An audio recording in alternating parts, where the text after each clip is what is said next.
Break کے بعد کچھ بات کریں گے ذیابیطس کے حوالے سے۔ انٹرنیشنل ڈائبٹیز فیڈریشن رپورٹ کے مطابق چین اور بھارت کے بعد پاکستان کا تیسرا نمبر ہے جہاں ذیابیطس میں مبتلا بالغ افراد کی تعداد سب سے زیادہ ہے، یعنی 3 کروڑ 30 لاکھ سے زیادہ افراد ذیابیطس کا شکار ہیں۔ گزشتہ چند سالوں میں یہ شرح تیزی سے بڑھی ہے۔ آئی ڈی ایف کے مطابق پاکستان میں لگ بھگ 1 کروڑ سے زیادہ ایسے افراد ہیں جن میں ذیابیطس کا خطرہ انتہائی زیادہ ہے، جبکہ 26% سے زیادہ بالغ افراد ایسے ہیں جن میں ذیابیطس موجود ہے لیکن اس کی تشخیص نہیں ہو پائی۔ پاکستان میں ہی ذیابیطس کی وجہ سے ہونے والی طبی پیچیدگیوں کے باعث 60 سال سے کم عمر کے افراد میں ہونے والی اموات کی شرح سب سے زیادہ ہے۔ اس حوالے سے مزید بات کریں گے۔ ڈاکٹر اسرار ہمارے ساتھ موجود ہیں اور اپنے ڈاکٹر محمد اسرار صاحب، آپ نیوٹریشنسٹ ہیں، آپ ممبر ہیں امریکن سوسائٹی آف نیوٹریشن کے۔ ڈاکٹر صاحب بہت شکریہ اپنے وقت یا نیوز شو 86 کے لیے۔ السلام علیکم۔ جی وعلیکم السلام، thank you so much for having me. Doctor صاحب سب سے پہلے تو بہت سارے لوگ اس کو بہت آسان لیتے ہیں کہ یہ ذیابیطس ہے، شوگر ہو گئی ہے، کوئی اتنا بڑا نہیں ہے، صرف ہمیں میٹھا چھوڑنا ہے۔ اس کے یہ ہے کیا اور اتنا خطرناک کیوں ہے؟ ہمارے نوجوان بھی اس کا شکار ہو رہے ہیں اور بہت زیادہ ریشو نظر آ رہی ہے نوجوانوں میں۔ جی ڈائبٹیز جو ہے یہ خون میں شوگر کے اضافے سے ہوتا ہے، یعنی کہ ہمارے خون میں جو گلوکوز کی مقدار ہوتی ہے وہ ایک طے شدہ مقدار ہے۔ اگر اس سے زیادہ مقدار ہمارے خون میں ہو جائے تو اس کو ڈائبٹیز کی بیماری کہتے ہیں۔ اور ہمارے نوجوانوں کے اس بیماری کے شکار ہونے کی وجہ سب سے بڑی یہ ہے کہ فزیکل ایکٹیویٹی کم ہو گئی ہے، اور ہمارے خوراک ایسے ہو گئے ہیں جس میں ریفائنڈ چیزیں بہت زیادہ ہوتی ہیں، یعنی کہ ہم جو بھی چیز کھاتے ہیں ان میں کیلوریز بہت زیادہ ہوتی ہے، اور خاص طور پہ کاربوہائیڈریٹ سے، یعنی کہ پیزا ہو گیا، برگر ہو گئے، روٹی ہو گئی، چاول ہو گئے، بریانی ہو گئی، اس طرح کی چیزوں میں کیلوریز بہت زیادہ ہوتی ہیں، اور جواب میں ان کی فزیکل ایکٹیویٹی ہوتی نہیں ہے۔ سیڈنٹری لائف سٹائل ہوتا ہے، یا تو ڈیسک پہ بیٹھے رہتے ہیں یا کہیں تھوڑا بہت کمرے کے اندر، گھر کے اندر فزیکل ایکٹیویٹی نہیں ہوتی، جس کے باعث ڈائبٹیز کا شکار ہو جاتے ہیں۔ تو یہ ایک بہت بڑی وجہ ہے کہ ہماری خوراک ایسی ہے، ہمارے جوانوں کو خوراک ایسی میسر ہے جس میں کولڈ ڈرنکس بھی شامل ہیں جن میں بہت زیادہ شوگر ہوتی ہے، یا کوئی ایسے پروسیس جوسز ہوتے ہیں جس سے شوگر کی مقدار بہت زیادہ بڑھ جاتی ہے۔ تو یہ وہ مین وجوہات ہیں جس کی وجہ سے ہمارے جوانوں میں شوگر کی یا ڈائبٹیز کی بیماری بہت زیادہ ہو رہی ہے۔ اچھا ڈاکٹر صاحب، آپ نے شوگر لیول کا ذکر کیا، کیا ذیابیطس میں مبتلا جو افراد ہیں یا جو نوجوان ہیں وہ اگر اپنا شوگر لیول کنٹرول کر لیں خون کے اندر تو وہ ایک نارمل زندگی گزار سکتے ہیں؟ جی بالکل، یہ تو آپ نے بہت اچھا سوال پوچھ لیا۔ ہمارے لوگوں میں یہ مسکنسیپشن پایا جاتا ہے کہ اگر شوگر کی بیماری لگ گئی تو ساری عمر کے لیے شوگر کی بیماری سے چھٹکارا نہیں ہے، لیکن ایسا نہیں ہے، یہ غلط کنسیپشن ہے۔ ہمارے جو لوگ ہیں اگر کسی کا شوگر بڑھ گیا تو وہ شوگر کی بیماری ریورس ہو سکتی ہے، اور اس کے لیے بہترین طریقہ یہ ہے کہ اپنا وزن مینٹین کیا جائے ایک خاص لیول پر، اپنی فزیکل ایکٹیویٹی کا اضافہ کیا جائے، دن میں کم از کم آدھا گھنٹہ ایکسرسائز کیا جائے، ہفتے میں کم از کم 5 دن برسک واک کیا جائے آدھے گھنٹے کے لیے، اور 2 دن تھوڑی سی سخت ایکسرسائز کی جائے۔ اس کے علاوہ اپنے کھانے سے ریفائنڈ چیزیں نکالی جائیں، وہ چیزیں جس میں فائبر کم ہوتا ہے اور شوگر زیادہ ہوتی ہے، جس میں چربی زیادہ ہوتی ہے، ایسی چیزیں نکالی جائے۔ جنک فوڈ جسے ہم کہتے ہیں، برگرز ہو گئے، پیزا ہو گیا، کولڈ ڈرنکس ہو گئے، بیوریجز ہو گئے، بیکری کے آئٹمز ہو گئے، یہ ساری چیزیں اگر ہم نکالیں۔ میرے پاس بہت سارے ایسے پیشنٹس ڈسہارٹ ہو کے آتے کہ ڈاکٹر صاحب یہ کیا ہو گیا، مجھے تو شوگر ہو گیا، اب میں کیا کروں گا؟ لیکن جب وہ 2-3 مہینے اپنی ڈائٹ کو اور لائف سٹائل کو کریکٹ کرتے ہیں تو وہ نارمل اپنی لائف جینا شروع کر دیتے ہیں، اور ڈائبٹیز سے ان کی جان چھوٹ جاتی ہے۔ ٹھیک ہے ڈاکٹر صاحب، 2 چیزیں ہیں۔ ایک تو یہ کہ یہ اتنا خطرناک کیوں ہے، اس کے ڈارک سائیڈز کیا ہیں اس مرض کے، اگر ہم ذیابیطس کی بات کریں، ڈائبٹیز کی بات کریں۔ پھر ہم دیکھتے ہیں بہت سارے لوگ ٹوٹکے کرتے ہیں اس حوالے سے، کچھ کہتے ہیں نہار منہ لہسن کھا لو، کچھ کہتے ہیں جی آپ کریلے کا جوس پی لو، جامن کی گٹھلی پیس کر اس کا استعمال شروع کر دیتے ہیں، مختلف ٹوٹکے کیے جاتے ہیں۔ ان میں کتنی حقیقت ہے؟ اور جو لوگ ایک دفعہ انسولین کا استعمال شروع کرتے ہیں، کیا ان کے لیے انسولین سے جان چھڑانا آسان ہوتا ہے یا پھر وہ ایک مستقل حصہ بن جاتی ہے؟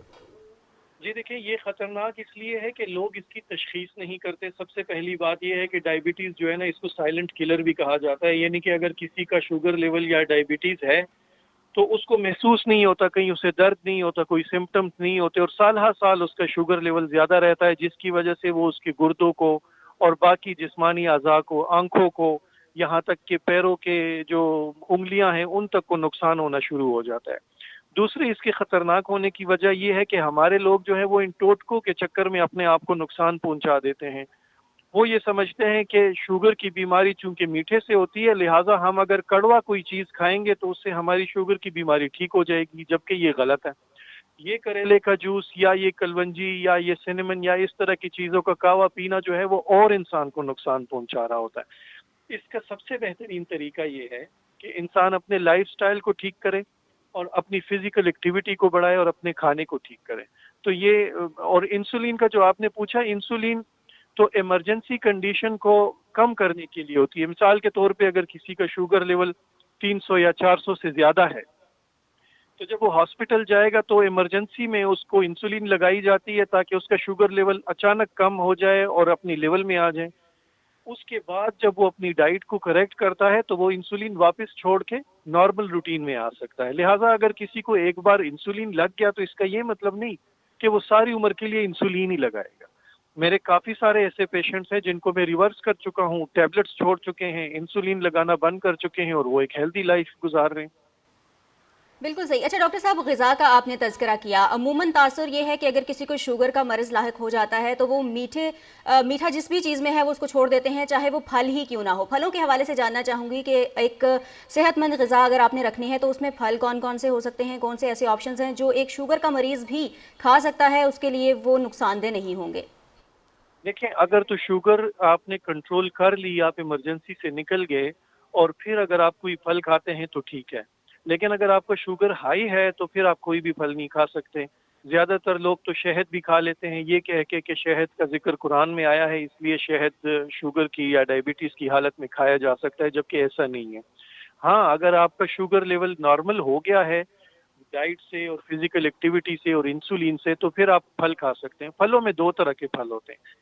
ایک وہ پھل جن میں فائبر زیادہ ہوتا ہے، جیسے کہ سیب ہو گیا، جیسے کہ امرود ہو گیا، جیسے کہ ناشپاتی ہو گئی، جیسے کہ پیچ آڑو ہو گیا.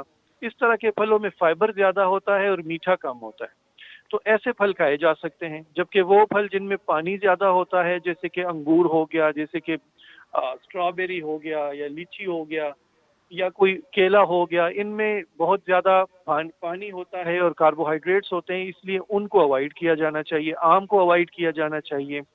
مالٹا وہ کھا سکتے ہیں لیکن بہت زیادہ نہیں، ایک آدھ مالٹا دن میں کھا سکتے ہیں، کنو جسے کہتے ہیں.